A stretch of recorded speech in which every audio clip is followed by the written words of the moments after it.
A fuerzas tengo que sacar este dedo porque con el guante no me deja. Ay, estos también me cubren bien. Estos también. Te sientes muy a gusto. ¿Ahorita me tomas 80 fotos? With my bunny and my glass.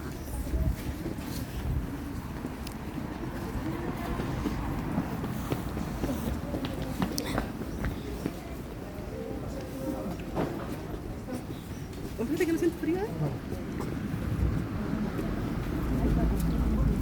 Ya no sientes en las piernas, ¿verdad? En ninguna parte. La otra ya sabes. Sí.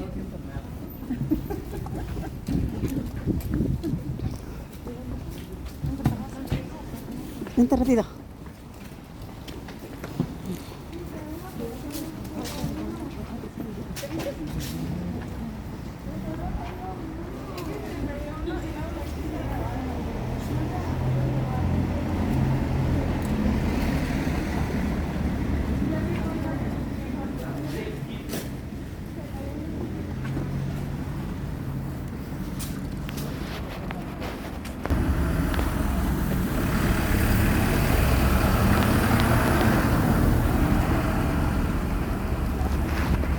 Ándale, esos son de los que yo quería ver.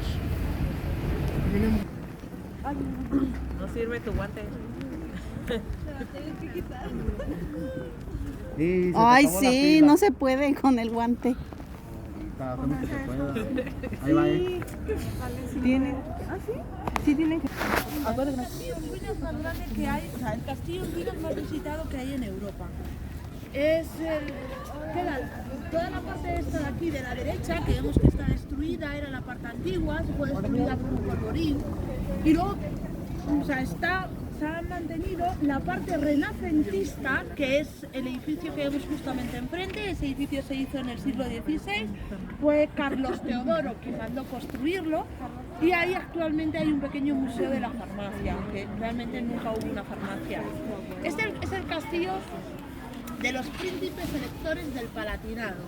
Los príncipes electores del Palatinado, Alemania como tal no era hasta después de su unificación, que bueno, se hizo la unificación de las dos partes de Alemania, de la parte este y la parte oeste de Alemania, pero realmente a lo largo de la historia Alemania siempre ha tenido muchos reinos, ha tenido muchos monarcas, ha tenido muchos nobles.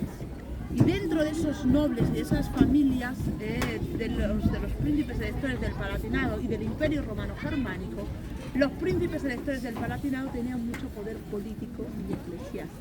Entonces, aquí vivió Ruperto I y vivió Carlos Teodoro, que fueron dos de los príncipes electores del Palatinado que más marcaron la historia de la ciudad de Heidelberg y la historia del Imperio Romano Germánico. Realmente con Ruperto I y Carlos Teodoro serían los dos quienes abrirían. Primero la universidad sería abierta por Ruperto I y después volvería a ser reabierta porque durante un tiempo, durante la guerra de los 80 años, hasta el año 1666, que fue la guerra de los 80 años, la universidad fue cerrada y después sería reabierta por Carlos Teodoro. Entonces, realmente que esta ciudad sea una ciudad universitaria se le debe gracias a estos dos príncipes electores. Y la Universidad de Heidelberg se conoce como Ruperto Carola, porque tiene el nombre de los dos príncipes electores que la mandaron a abrir. En el castillo, ahí vivían los príncipes electores. Ellos tenían el privilegio de vivir en la zona más alta, en la zona que no se inundaba, porque esa zona era la zona del burgo medieval, de la ciudad medieval.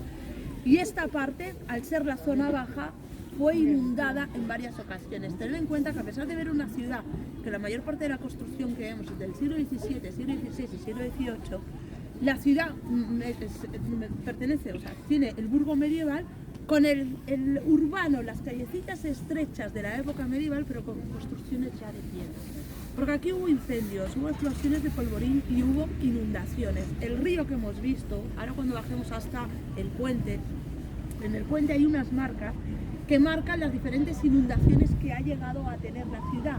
Y las crecidas del río han sido realmente importantes. Una de las últimas crecidas que hubo fue en el 2013, si no me equivoco, que inundó parte también de la ciudad. Entonces siempre la clase privilegiada y de los altos estamentos sociales vivían en la parte de arriba y el pueblo llano vivía en la parte de abajo. Ellos tenían el privilegio de recibir todo el vino de la zona. Tenían que pagar un diezmo, una décima parte de la producción de los vinos, de las cosechas que ellos tenían, que había, ¿no?, en todo su reino, y el pueblo le tenía que dar esa décima parte a los príncipes electores del Palatinado y se harían 2 grandes barriles de vino. Un barril, el primer barril era de 125.000 litros y el segundo barril de 225.000 litros, es decir, un barril de vino, que lo llaman el Gran Tonel, de 250.000 de litros, es enorme. Ese barril es enorme, o sea, es una habitación entera donde ocupa el barril, donde está el Gran Tonel. Es un tonel, es un barril hecho con madera noble, y se consideraba que ahí, realmente no era el mejor vino que había en toda la corte, porque era un vino que se mezclaba. Da igual el tipo de la uva que fuera, de las cosechas que fueran, porque al coger la décima parte se iban mezclando todo tipo de vino, el vino blanco, el vino rojo, el vino rosado, se mezclaban todos en el mismo barril. Entonces se dice que realmente el peor vino de la corte lo tenían ellos, el peor vino de la zona lo tenía la corte porque era la mezcla de todos los vinos.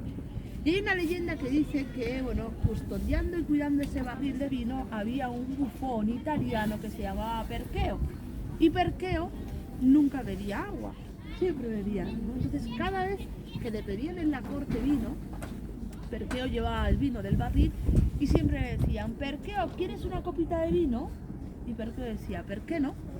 Y junto con ellos se bebía la copita de vino. Llevaban otra vez vino a otro sitio: Percheo, ¿quieres una copita de vino? Y decía: ¿por qué no? Y se bebía la copita de vino. Y una vez en la corte intentaron hacerle una broma y le cambiaron el vino por el agua. Cuando Percheo se dio cuenta de que lo que había bebido no era vino, se asustó tanto que dice que Percheo no lo pudo soportar. Y está la historia de Percheo junto con el gran barril, porque sí que es cierto que fue uno de los italianos, de los bufones que trabajaban en la corte, que custodiaba ese gran barril. En la parte del castillo, que es donde vemos aquí el balcón, ese balcón, era una zona donde se celebraban las fiestas también. Ahí se hacían los grandes bailes con vistas a el pueblo. Y ahí estuvo Carlos Teodoro, que fue el último gran príncipe del Palatinado y que marcaría mucho la historia de Heidelberg. Y es que él tenía el derecho de pernada. ¿Sabéis lo que significa eso? No. Que cuando una persona, un matrimonio, o sea, una pareja, mejor dicho, contraía un matrimonio, la primera noche de bodas, la señorita no la pasaba con su esposo, sino que la pasaba con el rey. Entonces, Carlos Teodoro no se le reconoce ningún hijo legítimo. Sin embargo, se le reconocen más de 365 hijos ilegítimos, un hijo por cada día del año, de las relaciones que tuvo por el derecho de pernada. El derecho de pernada fue un derecho que muchos de los monarcas durante la época medieval y con el abuso de poder que ellos tenían, lo hicieron. Entonces, la primera noche de bodas de una persona, de una pareja, la señorita la pasaba con el rey, con Carlos Teodoro. Y luego vamos a ver a Carlos Teodoro. Pues dejamos aquí el castillo. Aquí es una de las sedes de la universidad, ¿vale? La Universidad de Heidelberg. Esto es una zona universitaria, tiene los precios más económicos. La ciudad, sobre todo, vive por y para la universidad desde la fundación, y hubo un derecho universitario, un código civil universitario, mejor dicho, que legislaba a todos aquellos que tenían que ver con la universidad. A los profesores, a los decanos, a los libreros, a quienes alquilaban las habitaciones para los estudiantes, todo con ello que también había una cárcel, que era la cárcel de los estudiantes. Entonces, aquellos estudiantes que no rendían lo suficiente, o aquellos estudiantes que hacían mucha alteración del orden público y muchas borracheras y daban todo lo que tenían que dar durante su estancia en la Universidad de Heidelberg, eran juzgados. Entonces, habían estudiantes que llegaban a pasar hasta 3 semanas o 2 semanas en el Gran Hotel, como lo llamaron ellos, que era la cárcel del estudiante. Entonces era una forma de castigar a los estudiantes. No estaban más de 3 días en la cárcel encerrados, pero sí que era una forma de, bueno, de castigarles para que rindiesen pues, sus estudios o para que bueno, pues sus fiestas se calmaran un poco. Entonces, esa cárcel del estudiante sigue estando, está en la parte de la antigua universidad y lo llamaron el Gran Hotel con pintadas que están en la parte de arriba. La ciudad universitaria, como ciudad universitaria solamente hay una facultad, que es la Facultad de Filosofía y Letras, en el único edificio que queda en la parte antigua. El resto de las facultades, las 9 facultades que tiene, las 8 facultades restantes, se encuentran fuera de la ciudad. Y esta ciudad, a diferencia de muchas ciudades alemanas, tiene una particularidad, y es que no fue destruida. Durante la Segunda Guerra Mundial aquí no cayeron bombas, porque realmente Alemania lo destruyeron los aliados, la Air Force o los norteamericanos, la Royal Air Force de los británicos o la Air Force de los norteamericanos, eran quienes bombardearon las ciudades alemanas para rendir las ciudades alemanas, ir liberándolas del yugo de los nazis hasta llegar a la ciudad de Heidelberg. En esta ciudad, cuando pasó la Air Force, dejaron caer unos papeles y en esos papeles decían: no vamos a bombardear la ciudad porque después queremos estudiar en ella. Conocían la universidad, conocían la ciudad universitaria, el prestigio de sus facultades y de sus carreras en esta ciudad, entonces no la bombardearon. O sea, todo lo que ven es original, no es como otras ciudades que se ven reconstrucciones, aquí todo lo que se ve es original. La parte del castillo está dañada, pero no por la Segunda Guerra Mundial, sino por la explosión del polvorín que tuvo en el siglo XVI, no tuvo nada que ver con el conflicto bélico, ¿sí? Entonces, bueno, vamos para allá, vamos al Marktplatz, a la plaza donde se hacían las ejecuciones durante la Edad Media.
Uh-huh.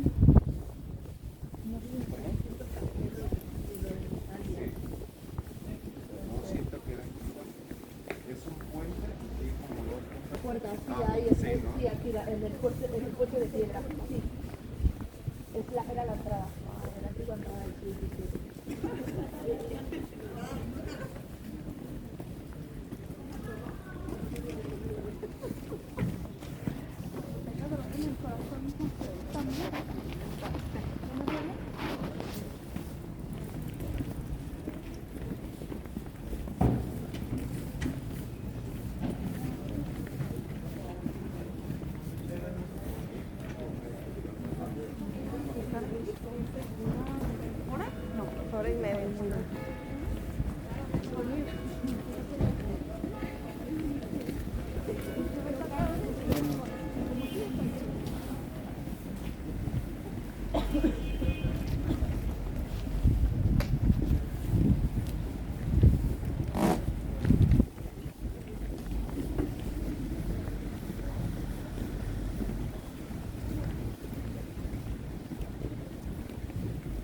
Gracias. Sí, no, mira, gracias. Sí, realmente tiene esa forma y está todo de madera construido muy parecido a lo que es este puesto. Yo creo que realmente, bueno, han hecho como una pequeña imitación del Gran Tonel al puestecito del vino y de, como de la comida, ¿no?, que sirvan aquí. Aquí justamente, esto es la plaza del Marktplatz. Justamente aquí a la izquierda vais a ver a Hércules, en la fuente de Hércules, que está rodeada de los puestecitos de Navidad y de los barriles de vino. Y en la fuente de Hércules era donde se hacían las ejecuciones durante la Edad Media. Realmente era el lugar donde se establecía la justicia. Nunca se llegó a hacer ninguna ejecución como tal. Lo máximo que se llegó a hacer fue cortarle 3 dedos a un señor. Pero sí que hacían una especie de burla. Entonces había una jaula ahí y aquellas personas que se portaban mal y que no eran regidos por el Código Civil Universitario, sino por el de la propia ciudad, los castigaban y bueno, les avergonzaban desde la fuente de Hércules. O sea, sí que hubo gente que se quedó encerrada en la jaula, que estaba ahí donde está ahora la fuente de Hércules, expuesto a las burlas del pueblo. Pero bueno, como máximo hicieron cortarle 3 dedos a un señor. Y en la parte de detrás es el ayuntamiento del siglo XVII, el edificio que está justamente detrás, que nos lo tapa un poquito este barril, de aquí este puesto, es el edificio del ayuntamiento. Y aquí está la iglesia del Espíritu Santo, que nosotros la vamos a bordear. Esta iglesia del Espíritu Santo, aquí en la ciudad de Heidelberg hubo un enfrentamiento entre los católicos y los protestantes. Realmente las tropas católicas del general Tilly se enfrentaron a los protestantes hugonotes que vivían aquí. La diferencia entre el protestantismo y el catolicismo se va a empezar a hacer una separación a partir de que Martín Lutero expusiera sus 95 tesis aquí en la ciudad de Heidelberg, en la iglesia del Espíritu Santo. Él expuso sus tesis y él, bueno, criticaba por qué la iglesia católica llegaba a tener tanta riqueza cuando había mucha gente que se moría de hambre. O por qué se tenían que pagar esas indulgencias a la Iglesia Católica para acoger la salvación divina. Eran algunas de las críticas que hizo Martín Lutero y que expuso en sus 95 tesis. Entonces ahí hubo una separación entre el catolicismo cristiano y el calvinismo o el luteranismo, ¿no? Esa separación de los cristianos y los protestantes. Entonces aquí empezaron a separarse las creencias entre protestantismo y catolicismo, pero las tropas del general Tilly sometió a esta ciudad al catolicismo a la fuerza. Tanto es así que esta iglesia, que era la iglesia más importante, durante un pequeño periplo perteneció a los católicos, durante otro pequeño periplo perteneció a los protestantes, y cuando ya terminó el enfrentamiento de la guerra de los 80 años, lo que dijeron, pues bueno, pues ni para ti ni para mí, para los dos, vamos a separar la iglesia y hacemos un muro a la mitad de la iglesia. Entonces separaron la iglesia con un muro, la mitad para los católicos y la mitad para los protestantes. Actualmente ese muro no está, pero sí que se nota bueno, pues la división de cuando se hizo la separación de dos, la parte de la iglesia. Entonces sigue siendo una iglesia importante, pero ya no es católica, sino que es una iglesia protestante. ¿Cuál es la religión que prima en Alemania? La católica. Va la católica, va el protestantismo, después va el judaísmo, agnósticos o ateos, más o menos en ese orden, pero sigue primando la religión católica. Además, dos de las diócesis más importantes que hay a nivel europeo están en Alemania, que es la diócesis de Colonia y la de Trier. La diócesis de Colonia es casi tan rica como Vaticano. No llega a los niveles de Vaticano, pero sí que es la segunda más rica que hay en el mundo. La catedral de Colonia es enorme, es una construcción del siglo XIII enorme que se terminó en el siglo XIX, y es el lugar donde alberga la reliquia de los 3 Reyes Magos, el sarcófago con el cuerpo de los 3 Reyes Magos. Es un sitio de peregrinación súper importante para el cristiano, para el católico, y es un lugar donde se encuentra, como les digo, esta diócesis importante. Entonces, dentro del cristianismo, que bueno, podemos ir a Jerusalén, a la Ciudad Santa, o podemos ir a Vaticanos, también está la ciudad de Colonia como uno de los centros de peregrinación importante. Entonces, el catolicismo es el que prima. Aunque ya les digo, sí hay un nivel importante de población protestante.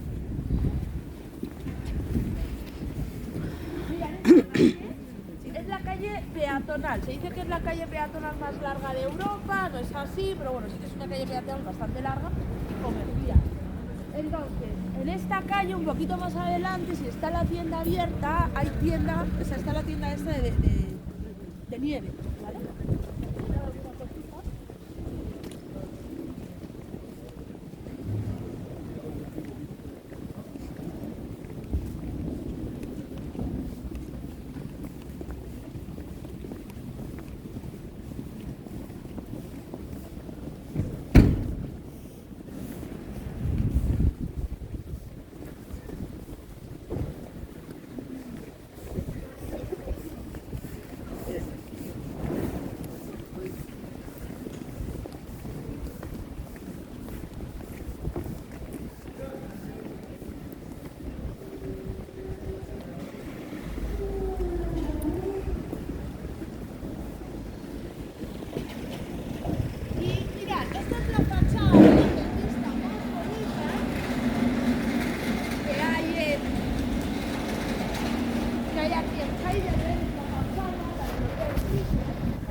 el río, también pueden hacerlo.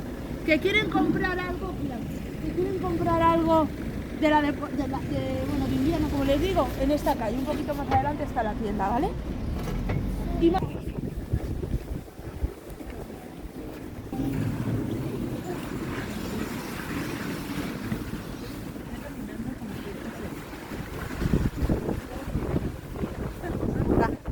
Voy siguiendo a esta y dije, ah, caray, esta es diferente.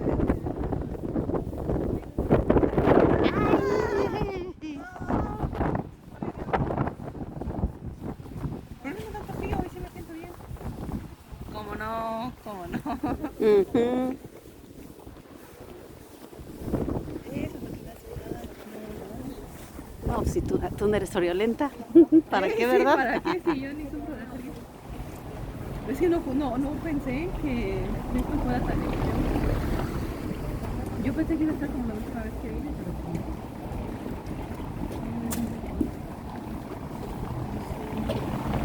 ay, entonces me podría preguntarle cómo va la lectura. Noelia, aquí se mira aquí se levanta también el idioma. ¿Cómo? Aquí se levanta también. Sí.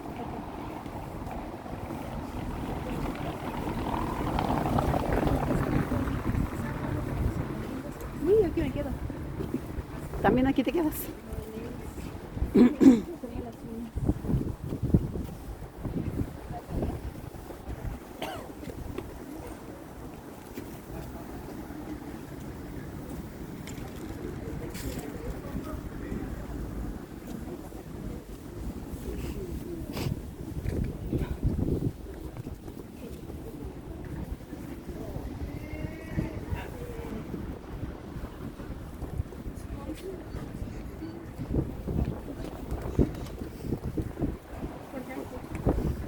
de las inundaciones. Tienes que meter la cabeza ahí. ¿Sí? ¿Sí? Miren que es un reflejo, o sea, hay muchas historias sobre este mono, ¿vale? Mono del agua. Sí. Y bueno, esto es como un espejo, ¿no? Y dice, bueno, no te burles de mí porque realmente es tu propio reflejo. Y bueno, porque claro, cuando nos burlamos de los monos y nos reímos de la gente, luego encima venimos nosotros como turistas, nos ponemos aquí abajo y él está diciendo, te estás riendo de la gente cuando eres tú el propio reflejo de tu risa, ¿no? Efectivamente, de la burla. Y luego, bueno, también una connotación un tanto sexual, ¿vale? Si os ponéis, cuando se pone una señorita aquí, si os fijáis en el mono, sus partes nobles están un poco alteradas. Tengo un poco de cuidado con el mono. Mirad, aquí tenemos la puerta de la antigua entrada medieval de la ciudad. Esta puerta fue Carlos Teodoro quien la mandó construir, ¿vale? Y ahí tenemos a Carlos Teodoro, ese señor que está justamente de perfil, que está así de lado, es Carlos Teodoro, el que tenía el derecho de pernada y que, bueno, tenía el privilegio de pasar la primera noche con todas las muchachas del pueblo.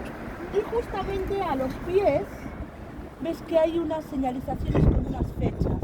Eso son las inundaciones y hasta el nivel en el que llegó el agua.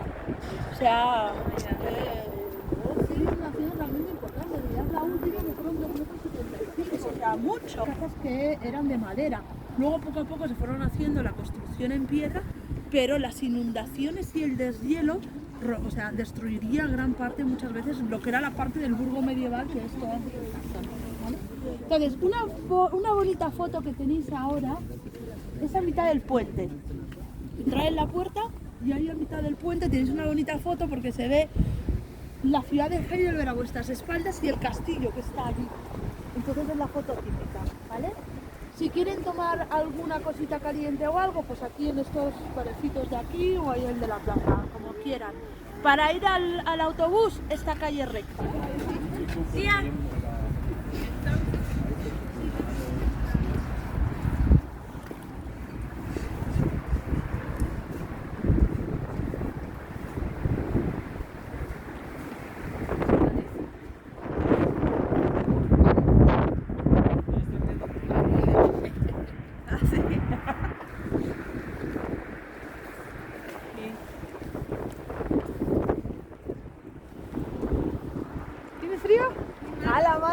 mientras Sí. la sacas. No la saques. No, pues nada más sale así. Con Nomás el saca un botón. dedo, mira, así, No, mira. con el botón. Si le quiero poner como. Ah, sí, sí, sí. Pues nomás puedes sacar un botón. Pues yo no me lo pongo con el mismo número. Acá y mira por allá.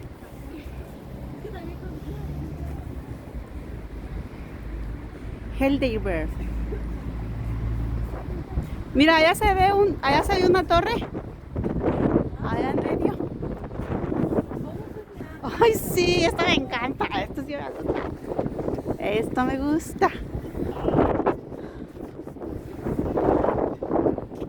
Ay, ese es castillo. Ese es el castillo que yo quería. Y apenas te acabo de decir, ¿verdad? Sí. En Segovia, ahora sí.